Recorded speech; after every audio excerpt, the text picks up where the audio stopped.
This is KUGAN CASSIUS for IFL TV in association with MTK Global. Absolutely delighted to be joined by, for the first time really since Las Vegas back in February, the Gypsy King himself, Tyson Fury. How are you, mate? Oi, Gypsy boy! How are you? Long time no speak. Well, we've spoken, but we've not really done an interview since Vegas, so I thought this was a good time to kind of catch up. Yes, and this is my first time coming back to doing stuff. Not that I do a lot, because I don't do interviews really, because journalists, I can't trust them to not twist what I'm going to say. So you and Michelle are the only two people that I'm going to do an interview with. And maybe old Gareth as well, because he's a good bloke. But the rest of them, I ain't doing it. I'm not saying you've always had that attitude, but you have had the media, and it's not specifically the boxing media, but the sports writers kind of contribute to your downfall in the past. Well, you know, we're not going to go there because it's going to be a positive obviously interview. Okay. And you know what? It's like I can't stop people from writing what they want to write, but what I can do is limit to who I do interviews with to people who I trust, who have been interviewing me for the past, 10 years maybe. With Michelle, probably about 5 years. So 10 years with you, 5 years with Michelle, and 10 years with Gareth. Well, since 2008 with Gareth. Fair play. You're right. So yeah, you can only judge people on their actions, can't you? Absolutely. But yeah, I got a certain few newspapers that are on the blacklist now that will never get an interview with me ever again. One of them being the Sun, one of them being the Daily Mail, and I can't remember what the other one is until I look in my black book. Okay, I'm developing a little black book as well. But anyway, that's fantastic. Put it in your black book, Squire Donoghue. Put him in your book. I'm learning more about the media, and I'm meant to be in media, but I'm learning more and more about the media. Anyway, we don't want to turn it into negative, but on a positive note, Tyson, it was great to see you. And I didn't even know you were in Essex today. You were at the Essex Fight Academy today, doing some training. What was the idea behind coming down here to train? Well, I was down at the Hydrate office for an interview, not an interview, a business phone call with some potential customers. And while I was down here, I was killing two birds with one stone. As always, I train every single day religiously, apart from Sundays. So that's not every day, that's 6 days a week, for those people who are going to pick me up on it. I was down there, so I was only around the corner from the Fight Academy. So I went round there, and my mate took me on the pads. Good hard pad session. And before that, I did about a 45-minute arm workout, biceps and triceps with my buddy Neil. And we smashed it. I had a quick shower, shot round to the office, done a few phone calls, and then I went round to Sheesh, my buddy Sheesh's. Shout out Dylan. Shout out Dylan and the boys and girls down there, always looking after the Gypsy King. And may I say, every time I go there, they always make me feel very welcome and very looked after. Excellent service by Sheesh in Chigwell. Absolutely brilliant place. I think people kind of forget that you have been training. It's visible for everyone to see that. Obviously, you document everything you have been training, but I suppose to see you in a boxing ring doing pads, it's like everyone's mentality is like, well, he's kind of back in training. He's doing boxing training, but you're training anyway, aren't you? Yeah, I've only done three. No, how many have I done? I've done 1, 2, 3. Who else took me in the pads? 4. I've done 4 punching sessions since Wilder. So yeah, I've only just started punching back last week. After I really stopped the live workouts in the mornings, that stopped. I ran that for 12 weeks every single day, 6 days a week. And now I've stopped that, I've started back punching again. I needed the rest though, to be fair. I give my arms, shoulders, elbows a rest from all the punching all the time. And I enjoyed my my working out, like exercises and stuff, circuits and that, few weights, cardio. I was training 3-4 times a day, right the way from after the Wilder fight. Within 3 days, I was back at it. I'd do like a 45-minute to 50-minute circuit in the morning, followed by abs and stuff. Then I go for a run, a 2 to 3 mile run. And then in the afternoon, I'd do like 50 minutes weights per body part. And then I go for another run, another 3-4 mile run. And then at night time, I found myself going for anywhere between 10 to 20 mile bike ride on a bicycle. So I was up to like 5 times a day training. And I thought to myself, it's just getting a bit too much. I'm training more than when I was in training camp. So I cut it down a little bit. I stopped the bike ride, long bike rides and stuff. And it was down to 4 times. And then I stopped after 12 weeks, I stopped the every morning workout thing. And then I started boxing again last Monday. So I've done 4 sessions, punching back. I did 6 rounds on the pads with Jimmy Harrington from Doncaster. Freedom Boxing, Doncaster, big shout out to boys. I did 2 12-round pad workouts with my buddy Killer, aka Amir Khan, from Sheffield. And I did 4 rounds on the pads with Victor Smith today, down at the Essex Fight Academy. So yeah, just started back punching again. Missed it. Sometimes I need that in my life, you know. Boxing's been good to me. It's given me a focus and a dream and a concentration on something bigger than me. So I always need the old boxing, whether it's always going to be like that, I don't know. But for now, it is. And I have missed it, and I have groaned for it. It's been like I've been alone for a long time, months, and my wife's gone somewhere on holiday by herself, and, you know, I was groaning to have her back. And that's what it's been like with boxing. Although it's always been able there, and I've itched to do some punching and stuff, it's been like, you know, just leave it alone for a few months, have some time off the punching. And here we are. But I'm still fit. I boxed at 19 stone 7, 19.6 against Wilder. And yeah, a couple of days ago I was 19 stone 5. So yeah, I'm already there. So if I got a phone call and said, right, you've got 6 weeks to fight, I'd be ready. Do you have any doubt in your mind that Deontay Wilder will be ready to... No, I don't. No. I don't have any doubts. No. Let me tell you, and I'll tell the whole boxing world now, because I know they're going to be watching eagerly and anticipating what I'm going to say. Deontay Wilder is a beast. He is a lion. He is a king. He is a world champion heavyweight boxer. And, you know, no matter which king it's been throughout the great, great long line of kings in boxing, of worlds, of countries and everything, they all have slip-ups now and again. Every one of them, whether it's in sports or whether it's in ruling or whatever. And I believe that was one of Deontay Wilder's little trip moments. We all have them. Hurdles in the road. And it's about how we deal with them hurdles in the road. And I'm a big believer in it, and I can stand and say it because I've been there and done it. It's not what puts us down, but how we get back up from it. And, you know, a man's character is only justified by adversity in his life. And if everything's smooth sailing all the time, we don't know how strong of a character we really are. And, you know, there's a song that I like to use this. Along with the sunshine, there has to be a little rain sometimes. Yeah? And if it was bright sunshine day every single day, if we had Marbella weather all year round, yeah, we wouldn't appreciate it. But because we live in England, then we have wet weather, we have seasons, we have frosty, we have snow, we have cold, wind, rain and grey. When we do get 30 degrees sunshine, we're all outside having a beer in the garden and we absolutely love it. I suppose that's what it is with boxing. You know, along with the sunshine, there's got to be a little rain sometimes. Yeah, and that's what it is with boxing. And I think Deontay Wilder, his little bit of rainy time is with me, and it'll stay with me. But as soon as he gets past that, it'll be back sunshine again.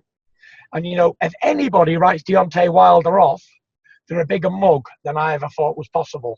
Because Deontay Wilder, barring none, to even today, is the most dangerous heavyweight alive. And he would wipe the floor with every other single heavyweight out there, apart from myself. And I also believe that Alexander Usyk would give him problems. And they're the only 2 people in the heavyweight division alive today that could give Deontay Wilder trouble. That's myself and Alexander Usyk. One, because I'm an absolute beast, warrior, legend, lineal champion. And Usyk, because he's a master southpaw slick boxer. And he's had a lot of experience, and he knows how to deal with punches and with power punches and all that sort of stuff. So, yeah, only two people could maybe deal with him, is me and him. And if he hit me clean, he'd put me into next week. And if he hit old Usyk clean, he'd put him into next month. So, yeah, do not write Deontay Wilder off just yet. The writing is not on the wall just yet. I'd be a bigger fool than I actually look if I was to underestimate Deontay Wilder. I will train and dedicate harder for the third fight than I did for the first and second fight. I don't think I can train any harder because that's just ludicrous and stupid because I leave it all in the gym. But one thing I will do is I will dedicate my life and soul and every bit of strength, and I'll push it in the right direction when I go to fight Wilder for the third time, because that is the type of respect that Deontay Wilder Bronze Bomber needs, the ultimate respect from any man, because it only takes one punch from that man and it's game over, man. Tyson, straight after your fight in your dressing room, I spoke to your brother Huey, and the first thing that Huey said is, before he even commented on your win, he said, in the morning, don't start calling Deontay Wilder a bum now because he's been beat. Give you the credit and also give Wilder the credit as well, because you knew this, didn't you? As soon as you beat him, there are people out there that would have started saying, oh, he wasn't good anyway. But beforehand, he was an absolute killer, Wilder. Yeah. Well, in my book, the man's a legendary heavyweight. He'll go down as one of the greats of our generation. And just because he's lost a fight to me, the world's greatest heavyweight, you know, I don't disrespect him. I never have. I may call him a dosser, and I may say things like that, but I never underestimate him, and he has my utmost respect and admiration, because not only has he changed his stars as a man, he's been heavyweight champion of the world and made 11 defences and was world champion for over 5 years. But yeah, he made his family's life and everybody else's life around him a lot more easy than it ever would be. So, you know, you had to admire a man like that, because where he come from, Alabama, and where he come from, like in the slums of nowhere with no money and all that, and he had kids to feed and his family and his mother and father and uncles and brothers and everyone to feed and look after. He has my respect and admiration as a human being. Never mind a competitor and an opponent. I'd take him out for a beer anytime. No matter what happens in the third fight, whether he knocks me out or I knock him out, he's always got my admiration and respect, whether he respects me or he doesn't, whether he thinks I'm a piece of shit or whatever. I'll always respect him, and I'll always admire him for what he's done, never mind just for boxing, but what he's done for his people and what he's done for his family and his team around him. So, yeah, fantastic stuff. The majority of bet does it sound weird, me saying that about Wilder? No, but it doesn't sound weird. It does and it doesn't. But the majority of people believe that you won that first fight. You comprehensively beat him in that second fight. How does Wilder, this is a bit of a funny question, how does Wilder actually beat you? Apart from what Brendan Ingalls said years ago, now, excuse my language, now the fucker to the canvas, how does Wilder actually beat you? He can't. He can't beat me. Neither can any of the rest of them. If it was so easy, it'd have been done 31 times in a row, wouldn't it? And it'd have been done in a 12-year unbeaten career. So, yeah, he can't beat me. And that's the fact of the matter. Deontay Wilder can't beat Tyson Fury. Not that I see anyway. Listen, he can land a big punch on me. Anyone can. They've all got the same chance, these heavyweights. They've all got puncher's chances to land big shots on me. But, you know, we're all heavyweights. We can all land big shots, as we've seen. And it only takes one to put a man down. I've been down how many times? I was down against Padgett. I was down against Cunningham. And I was down twice against Deontay Wilder. So the odds are probably in Deontay Wilder's favour. For any man in history to ever knock me down, he's put me down twice. So, yeah, I think he maybe could do it again if he hits me correct. I think he could knock a bull over if he hit it in the point of the chin correctly. Wilder, he's got immense power and speed, and he's got accuracy, and he's got unorthodox style, which you don't see the punches coming, which is very, very difficult to defend against if you're not 100% focused. Tyson, I know contractually you have to fight him.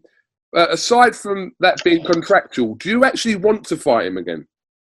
Yeah, I want to fight Deontay Wilder again, because there hasn't been a trilogy in the heavyweight division, forgive me if I'm wrong, but since like Muhammad Ali versus Joe Frazier.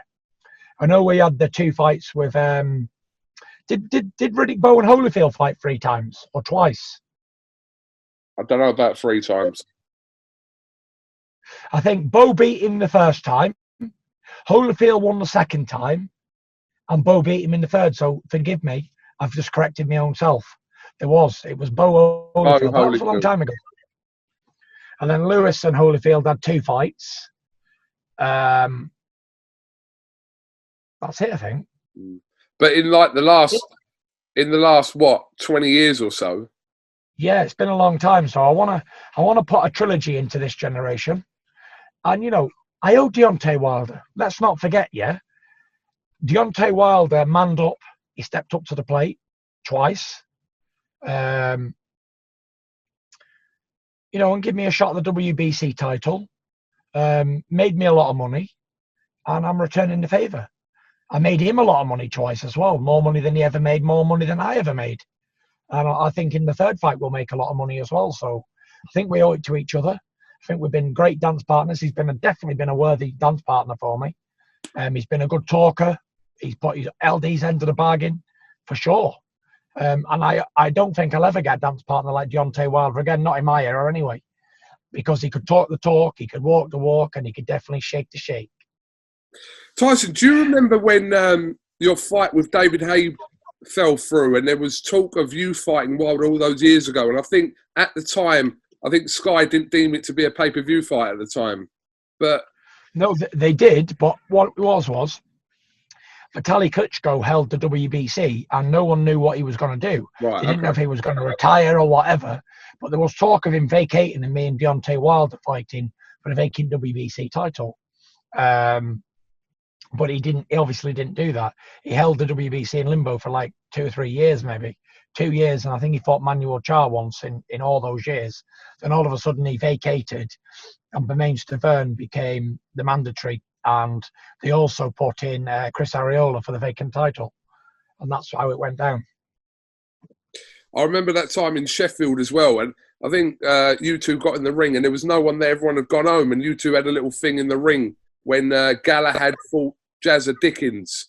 Yeah, it wasn't everyone. Everyone was there. I got him in the ring, didn't I? It was live on TV. At the end of the night, wasn't it? And I don't think even Channel 5 filmed it. Yeah, it's crazy how it's all happened. But yeah, I brought him in, didn't I? Brought him into the limelight and got him in the ring and cheered him on, and everyone introduced him to everybody.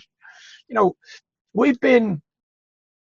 I wouldn't say we're friends because he's tried to knock me face in, and I've tried to do the same to him. But we've been good for each other over the years, and this is a fulfilled promise to each other. That night, I said, you keep winning in America, I'll keep winning in England. I said, someday we'll fight each other for the world championship and make a lot of money. And that was his shook hand agreement. And you know, Tyson, I've got to give it to Wilder before we move on, yeah, with him. He's got the bottle, you know, he wanted to fight the best. He tried to fight, while I was out the ring, retired, he tried to fight Joshua twice. It was going on for ages. We all know that. They offered 80 million. And I know a few people who saw proof of funds and all. Few people who I can definitely trust. $80 million for a 2-fight deal. And they refused it. You know, so I don't think they're going to get any big paydays like that. Any bigger than that anyway. So yeah, I don't know what was going through their mind, but they refused it for whatever reasons, because they were afraid of getting chinned by the bronze bomber. And then I stepped up to the plate, and then I had that rematch clause because I'm a good businessman, and yeah, I made him pay in the rematch, you know. So it was what it was. But yeah, all respect and admiration to big Deontay Wilder, and I'm sure he'll bring A+ game in the rematch. And I'm sure I will. You know, anybody, it's still a 50-50 fight. I'd say it's a 60-40 fight this time. because the odds have got to be in my favour because I've beaten him twice. But you can never write a man off like Wilder, ever. And you stay adamant that you believe that today that Wilder still beats Joshua? 100%. 100 million %. Wilder beats Joshua. He beats Whyte, Jarrell Miller. There's nobody can beat Deontay Wilder. Are you joking? The Bronze Bomber. One touch on their faces and they're gone forever. Good night, Vienna. He would do to Whyte and Joshua what he did to Dominic Brazil. Put them unconscious in round 1. They ain't got the skills I've got. Can't touch this. This can't be touched. I just want to see him fight. You know, they want to call Wilder this, that, and the other, but he will put them to sleep. Easy. As soon as he touches them, they're gone. They've got no defense. They just walk into punches. Big long 1-2s off Deontay Wilder. And what they're going to do, walk him down without a feint, without no footwork? Please. You won't walk a man like that down. He'd punch holes in you. They will be 44 and 45 on his record. I definitely back Wilder to knock the pair out for sure. So let's talk about last week. And this was kind of news, and at the same time, people had to understand that a lot has to happen before this actually becomes relevant. But in regards to a fight between you and Anthony Joshua, a certain aspect of making that fight has been kind of done, but there's a long way to go. But people were getting maybe a little bit carried away with, you know, certain interviews and announcements last week. But the negotiation side of it seems to have been agreed. Well, usually it's what people argue over is the split of the money. Yeah. It's usually with prize fighters we get paid money, and it's who gets what. So, you know, I could argue that, you know, I deserve 60%. I'm unbeaten. I'm the WBC lineal champion, whatever, yeah? But because I'm confident knocking him back out, I'll do the fight on level playing fields. I don't care. And then the winner can take 60-40 in the rematch. Big deal. No money to go around anyway. Who cares? So that's just me being me. But yeah, the fight will get made on level playing fields, and the winner will take the biggest share when it happens, if it happens. But that's about it. That's as far as we've got. You know, I don't really know much more. I only know as much as the public knows, really. That just the split's been agreed. That's it. The rest of it's nitty gritty. Just a lot of bullshit, really. What else would not make a fight happen? You know, I'm the one who's unbeaten. I'm the WBC lineal champion. So it would be Fury versus Joshua. I'll have the champion's ring walk, and that's it. There's nothing else to it. It's a lot of bullshit. Whatever changes your ring, I don't give a shit. Nothing else matters. It's all. Only thing that would stop a fight happening is a 50-50 split or a 10-90 split or whatever it is. But the money's been taken care of. So if this fight happens, it won't. If it doesn't happen, rather, it's not because of we couldn't agree terms on money or anything. It's because he got knocked out by Alexander Usyk or Pulev, or I got chinned by Wilder, basically. So there is quite a few tough hurdles in the road for both of us. Yeah, there's a few hurdles in the road for both of us, but I'm sure that with the right focus and the right mental attitude, that we can do the business. And if it's supposed to happen, I'm not convinced it is by any means of imagination. I never have been convinced. Never have I ever been convinced that I will ever fight Anthony Joshua. I've never been convinced. Well, you're still not convinced you're going to fight him? How can I be convinced? If he's got to fight Pulev and if he's got to fight Usyk, how can I be convinced that he's going to get through them fights without losing? Can you? Nobody can. I think the Andy Ruiz defeat teaches us a lot about everything. It's just a reminder that when all these anything can happen. How can I even be confident, like 100 million% confident I'm going to splash Wilder? Wilder could absolutely blitz me in round 1 with one big right hand. Good night, Vienna. That would put a hell of a wedge in the door, wouldn't it?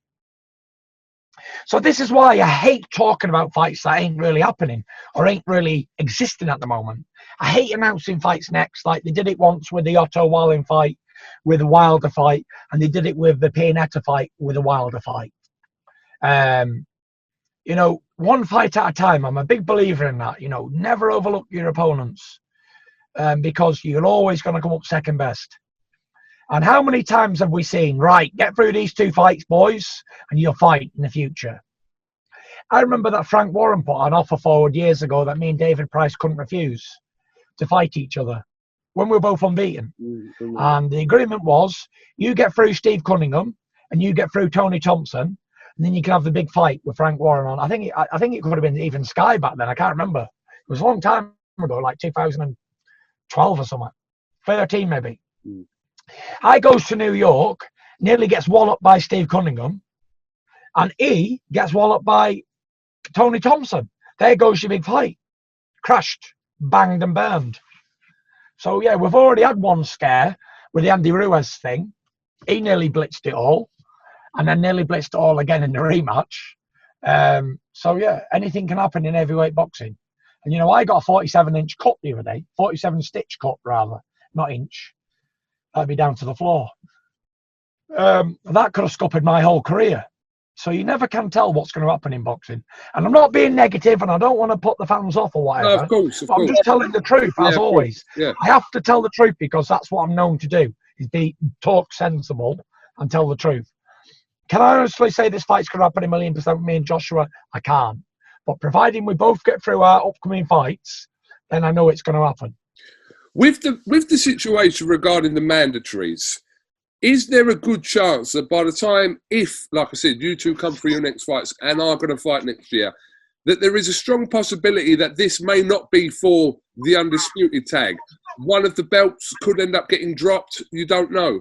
Or if you get elevated to a franchise champion, all this kind of stuff. But I suppose ultimately it doesn't matter as long as we get to see the fight. You know what? I've always said, right, belts, as good as they are to have for world champions, they don't make the fighters. The fighters make belts. And that's the fact, okay? I am very proud to be the WBC heavyweight champion. You know, it's the only belt that's evaded me over the years. I finally added it to my collection. I want to defend it. I ain't going to give no belts up for nobody, especially not no bum like Dylan Whyte. I punch his face right in for him, yeah? I don't want to vacate me belts, but the belts they're not going to define me, these belts. To become all these belt holders again, yeah, it ain't gonna do anything for me because I have every belt. I have every single belt that's ever been made in boxing. I already have them. So yeah, like to get all it, like, to hold these belts again at one time, great. When I beat Klitschko, he was considered the undisputed champion because his brother was a WBC champion at the time. So it didn't really matter anyway. And you know, having all these belts at once is quite difficult because you've got to make all these organizations happy. And I'm only interested in making one organization happy at a time. And the WBC are standing by me and doing right by me, so I'm going to do right by them. And I want to defend my WBC title, what I've worked hard for all over the years. And it's always slipped through my fingers. It won't be slipping through my fingers again because I will annihilate Dylan Whyte. I don't have to run from Dylan Whyte or anybody like him. Any of them, anybody in that top 15, nobody there scares me. Can beat the full division with one hand tied behind my back. So why would I want to be running away from these bums? I've already beat the most dangerous man in the history of boxing. Walloped him, absolutely mullered him. Yeah. So I've got not to be afraid of some second tier heavyweights. You know, definitely not. Listen, it is right. Dylan Whyte is going to get his shot at the title. That's a fact. Whenever it is, I don't know. But the one thing that's out of my control and out of Dylan's control, and out of everybody else's control, was the coronavirus. Okay. If at the beginning of this year, yeah, I fought Wilder in February, and I had a year, the winner had a year to defend against Dylan Whyte, right? So all of a sudden, nobody knew what was going to happen with coronavirus, and it's just killed the year, put the year on hold. So if the banks have put mortgages on an ISA, and if everything else has been frozen in time until we move forward, then surely his mandatory position has to be frozen too. Because we've almost lost a year by the time it comes round. If I even fight again this year, He just can't say, right, it's my time, because everything's been on hold for a year. It just doesn't work like that. So what I'm saying is, it probably will have to be put back a year to catch up. Because in that year, I would have thought Wilder in July, if everything would have been right, and it was scheduled in for the rematch, and then I'd have walloped AJ in November, December. Not to bother. And then I'd have beat White in February, and then I'd have smashed AJ again in the summer. So that was my plan, but that's been scuppered. It's cost me a lot of money. It's cost me some big fights. But am I complaining? No, because people have lost their lives with coronavirus. And there's much more bigger things that's been going on other than boxing. So I haven't been shouting and screaming about it. I haven't been saying, oh, I want to fight Wilder in July, because that's what I was promised. That's what I was promised, by the way. I was promised a rematch with Wilder in July at the MGM.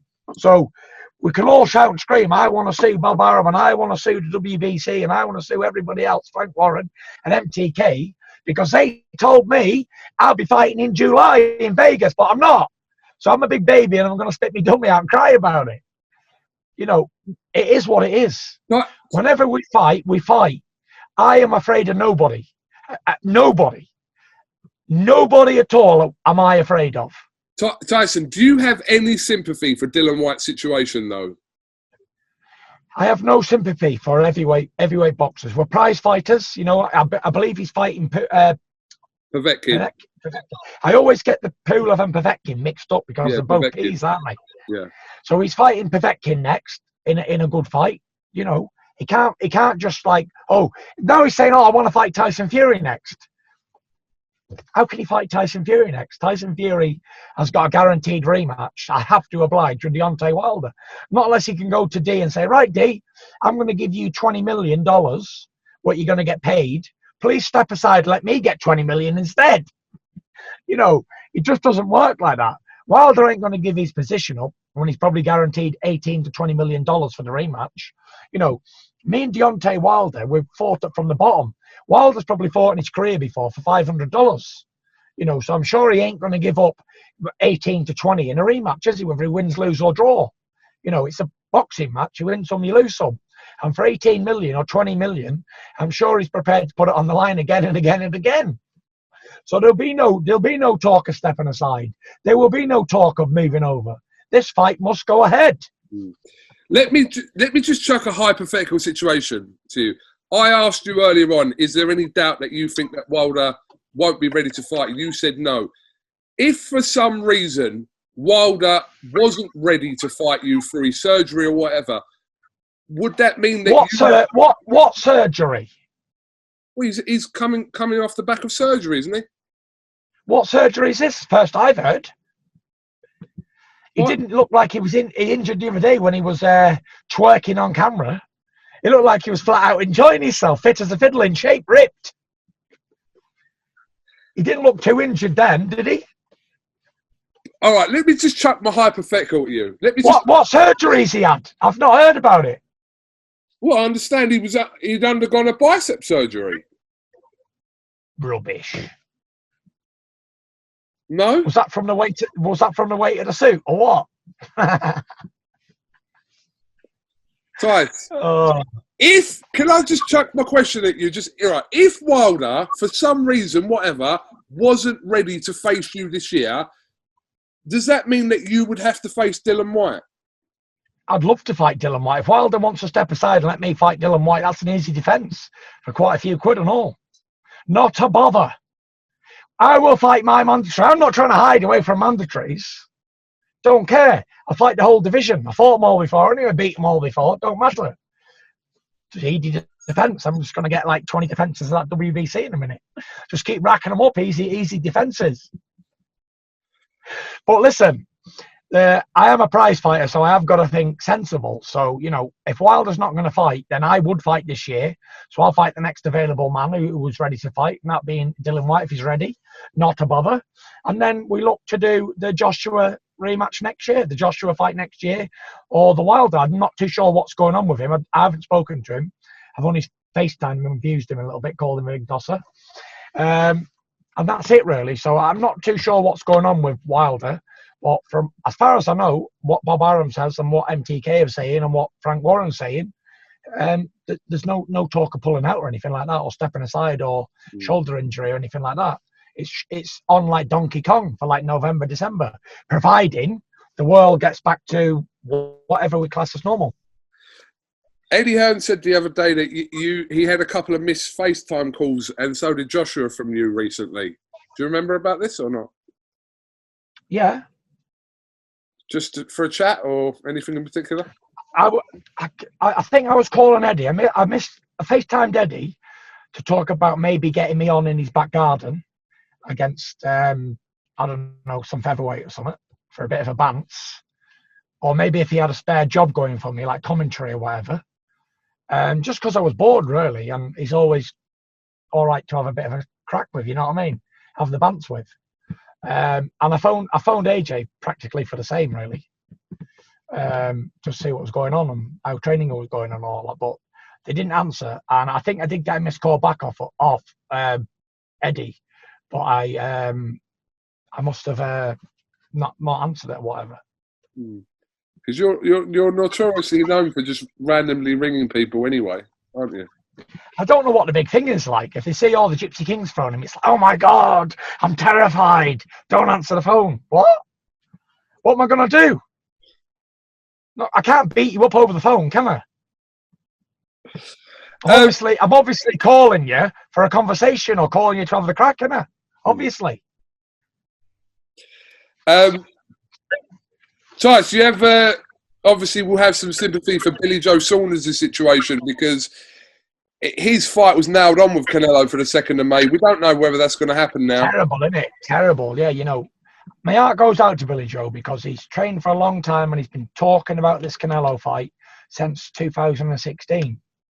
Whether it's been Frank Warren or Eddie Hearn, whoever, they've been talking about this fight for a long time. And it's like, you know, it doesn't seem to be happening. And he finally gets a week within his fight in Las Vegas. And then, obviously, the world stops. So, you know, it's a bad situation for him. And I feel highly sorry for him because he was training hard for that fight. He put a lot of work into it and he's looking good in the gym. And we were all gearing up for coming over there and watching him smash Canelo. And all of a sudden, the bad news happened and he had to come home. So, you know, if anyone's going to cry about something, it'll be Billy Joe because he was out there within a week of his fight with Canelo and that got called off. So, you know, Billy Joe ain't suing him, is he? He can't because there's nothing we can do. You know, it is what it is. You know, he'll have to wait to see what's going on with the world basically, and to see where the fight can be rescheduled for. But I've not heard anything about the rescheduling or anything like that. But I know he's gone to training camp. I know he's training away, ticking over nicely, and he's looking for a date as soon as possible to get back in action. Yeah, I hope he does get a shot because he seems to. I'm going to have to put this phone on charge because you're going to lose me. Go on. Tyson, will your training team for the Wilder fight be exactly the same as the one for the second Wilder fight? Yeah, it's going to be the same training team. Yeah. Andy Lee, Sugar Hill, George Lockhart, Christian Blacklock, and hopefully we get all the good sparring partners as well because they were a key asset to me. Okay. I didn't know whether you were going to kind of make any additions to that or... Yeah. If Wilder ain't going to use Mark Breland, then I'll bring him in. Would you really? Yeah, because he's very good at what he does, Mark, and he's got the best interest for the fighter. And I respect him because he's a crank fighter. He's a former world champion. That's interesting.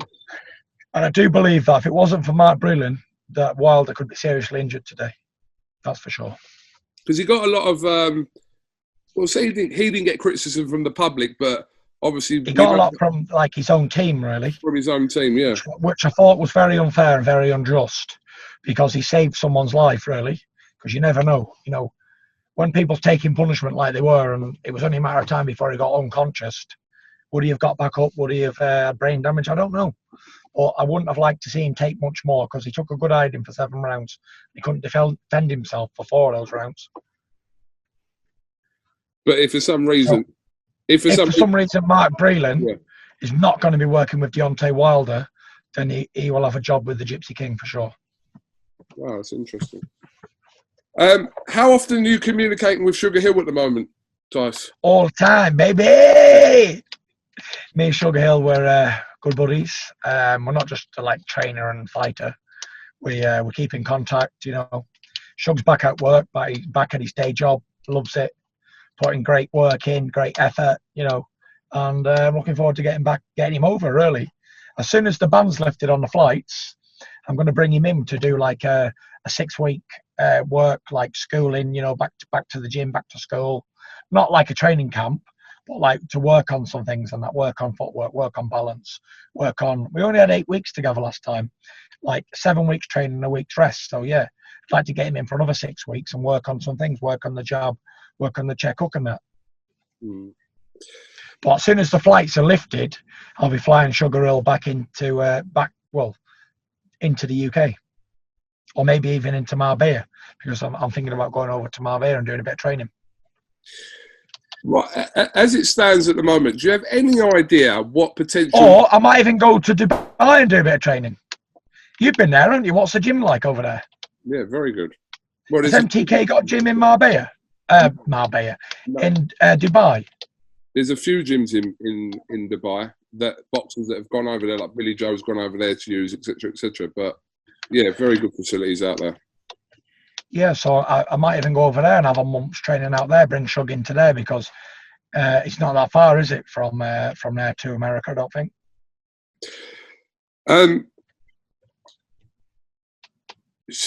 I've lost what I was going to say.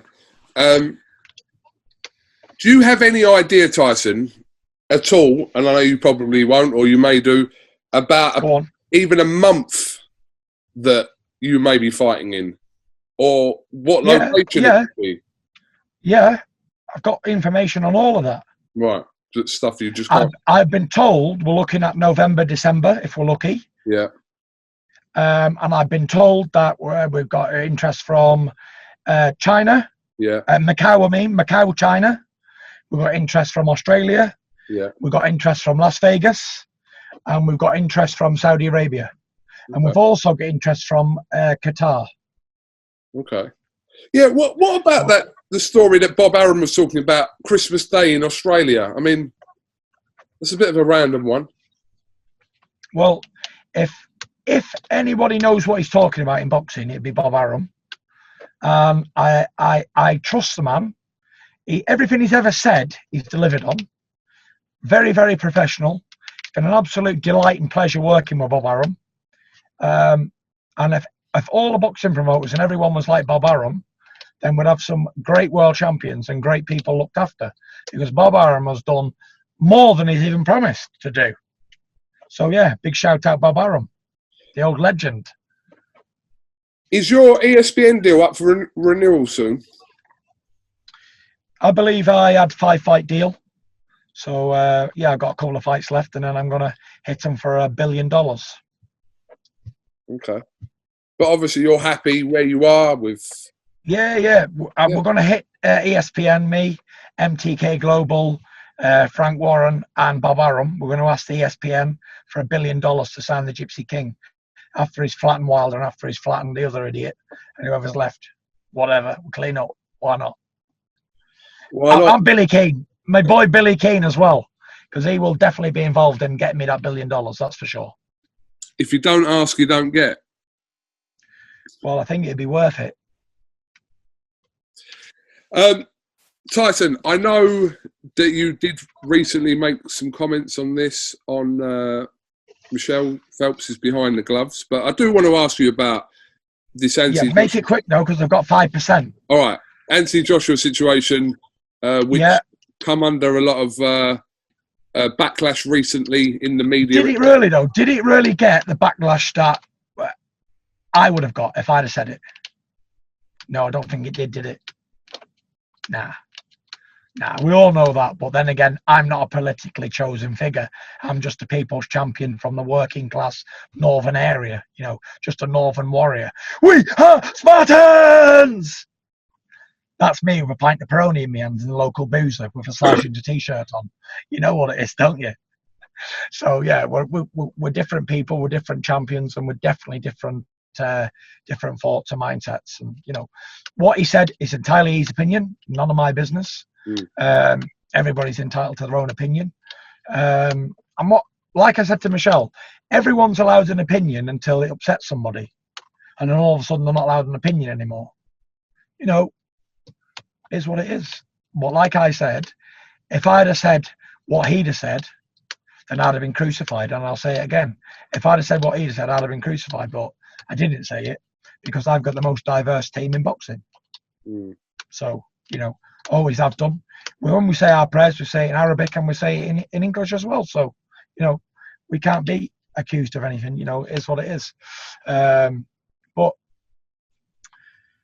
this, all the thing that was going on, the Black Lives Matter and all that, I'm sure they're doing it for the right reasons, what they think, and that's it. People are standing up for what they believe in, and who can say good, bad, or indifferent? Because I'm sure everybody who's doing it is doing it for the right reasons in their own mind. You know what I mean? So yeah, fair play.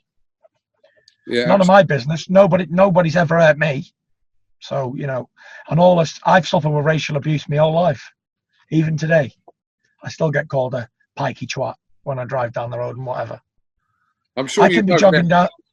Honestly, I can be jogging down the road and people will shout at the window, "You bloody pikey!" Just drive on. But I don't care. It doesn't upset me. It's just a part of life, isn't it? Do people actually realise that term pikey and how offensive it is to travellers? I don't think a lot of people realise it. But you should know above all, because you've been reared with travellers. Yeah, I know. A pikey doesn't even, it's not offensive to travellers because it's not, doesn't mean traveller. A pikey is actually a word for a non-traveller, believe it or not. Okay. Did you know that? I thought that was a gorger. Yeah, no, that gorger means civilian in Romanis, yeah? Right. But pikeys, there was a place in London in the early 1900s called Pikeys that served tramps on the street and homeless people and all that, yeah? Right. Served them with food and drinks and warm clothes and whatever. And it was called Pikeys. It was like a place, a shelter where people went to get stuff when they needed it. Right. So all of a sudden they called the Jippos the Pikeys. But whatever, we ain't fussed. There's Paris. She's interfering in my interview. Hi, Paris. We've only got 2%, so let's. Have you shown KUGAN our environment? Come out the way. I'm on the phone. I'm doing an interview. Hold on.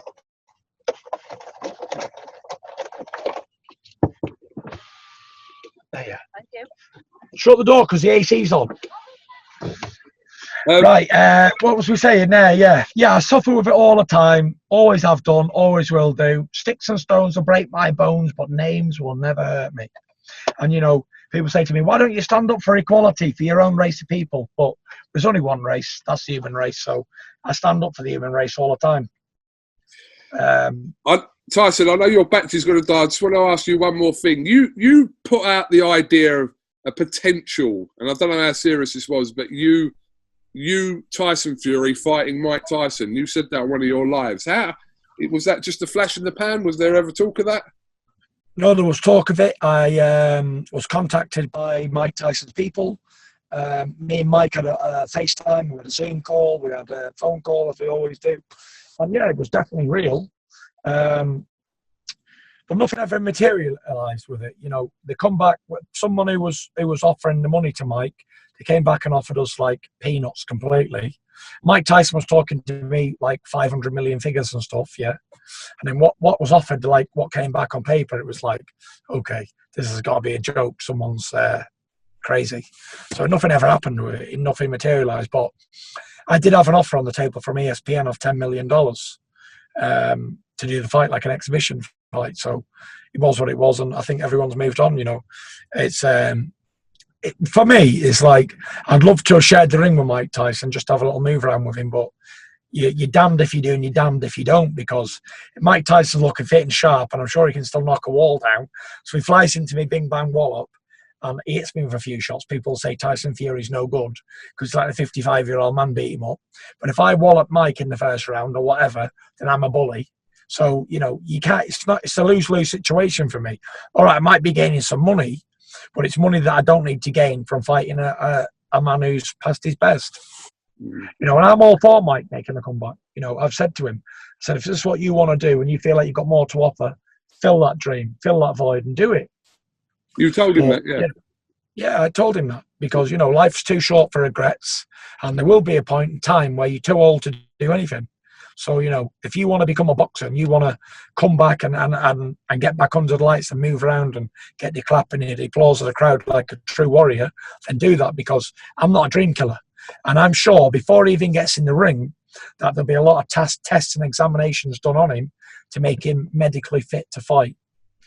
So, you know, if he can pass all them tests, then he has the support of me. I'll buy a pay-per-view wherever he fights Butterbean even. I'll buy a pay-per-view for sure.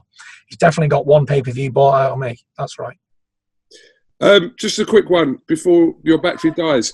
Do you see an MMA... I've got me plugged in now. I'm plugged in. Oh, you're plugged in. Tyson, do you see, and I'm talking off the back of me interviewing Francis Ngannou the other day, do you see any kind of MMA career realistically before you kind of complete combat sports? Yeah, maybe. You know, I've got quite a few fights left in me, plenty of fights left in me in boxing. But when that's done, I'm definitely going to have an MMA fight. The guy you're interviewing next, Darren Till, my pal Darren Till. Tonight, yeah. I've done a bit of training with Darren and that, and he said I've got potential for sure. And, you know, maybe we do like a crossover fight where, you know, there's certain rules and that, no grabbing up the floor and all that, because although it's a sport and people love it, it's not for me. Like, I love UFC when they stand up and punch and kick and elbow each other and bust each other, yeah? I'm a massive fan, actually. I'm a massive fan of the UFC. Nothing better than when they get in that octagon and they batter each other. Kick, punch, knee, elbow, bam, bam, bam, bam. Blood squirting, whatever, yeah? But, you know, when they start rolling up and down the floor and I've got to ask the man next to me who's winning and what's going on, I don't understand it all. It's too technical for me. And I suppose a lot of people don't understand the wrestling and the grappling and all that, how they score points and whatever. I don't know how it works. It'd be like asking me how to score a sports match, whatever, that I don't know, lacrosse or something. I wouldn't know how it works. I wouldn't know the first thing of it.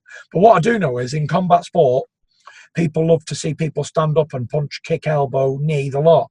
And I love it. And I was at the UFC live recently. I went and watched Conor McGregor fight Cowboy Cerrone, and he absolutely battered him. I thought it was amazing. But then there was a couple of fights on the card where they were rolling around the floor, and I just didn't understand what was going on, and it wasn't entertaining. But when they were standing up and battering each other with them little gloves on, it was absolutely gladiatorial, and it was worthy of any pay-per-view, and I'd pay to watch it all day, every day, because I'm a fight fan. So yeah, if we could have a fight, standing up, bang, bang, bang, bang, wallop, then yeah, lovely.